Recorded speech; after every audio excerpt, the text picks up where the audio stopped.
సంపాదించాలని చెప్పి చెప్పి ఒప్పించే బ్యాచ్ కొంతమంది.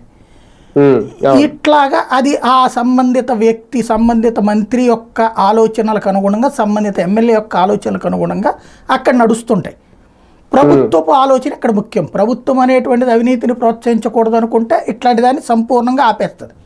ఓ పక్కన ఇసుక అడ్డదిడ్డంగా నడుస్తా, మద్యం బెల్ట్ షాపులు అడ్డదిడ్డంగా నడుస్తా, రోజు నేను బెల్ట్ తీస్తా తాట తీస్తానని చెప్పి మాట్లాడుకుంటూ నడుస్తూ ఉంటే ప్రాక్టికల్గా ఏం జరుగుతుందో ఓపెన్గా చూస్తున్నారు కదా పబ్లిక్.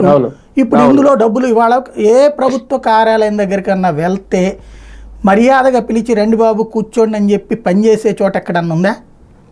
అలా లేనప్పుడు ఇంకా ప్రజాస్వామ్యంలో ఎక్కడ నీకు నిజమైన ప్రజాపాలన నడుస్తున్నట్టు? ఎక్కడికి వెళ్ళినా ఎంతో కొంత సొమ్ములన్నా ఇచ్చుకోవాలి, లేదంటే ఏదో ఒక నాయకుడి అనుచరులతో రికమెండేషన్ అన్నా చేయించుకోవాలి, లేదా ఆ నాయకుడితోనన్నా రికమెండేషన్ చేయించుకోవాలి.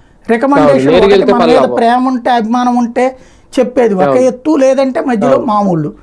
ఒకవేళ మన మీద ప్రేమతో చెప్పినా మధ్యలో మామూలు రాకపోతే ఈ ఉద్యోగి పనిచేయట్లేదు. అనేక చోట్ల జరుగుతున్నటువంటిది ఏంటి? ప్రభుత్వ ఉద్యోగి దగ్గరికి వెళ్ళి ముందు ఫస్ట్ మనకు పని కావాలని అడుగుతాం, ఇంత కావాలన్నటువంటిది అక్కడ బేరం చెప్పేస్తున్నారు. ఈ బేరం చెప్పినప్పుడు ఆ సదరు వ్యక్తి పై నాయకుడి దగ్గరికి వెళ్ళి చెప్పారనుకోండి, నేను మాట్లాడతాను పో అని చెప్పేసి ఈయన 10,000 చెప్తే నువ్వు పని చేసే అని చెప్పి రెండోసారి వెళ్ళినప్పుడు ఆయన దగ్గరికి వెళ్ళావు కదా 3,000 తగ్గించు అని చెప్పేవాళ్ళు ఒకళ్ళు. నువ్వు ఎక్కడికి వెళ్ళినా చివరికి మళ్ళీ నా దగ్గరికి రావాలి. అర్థమైంది?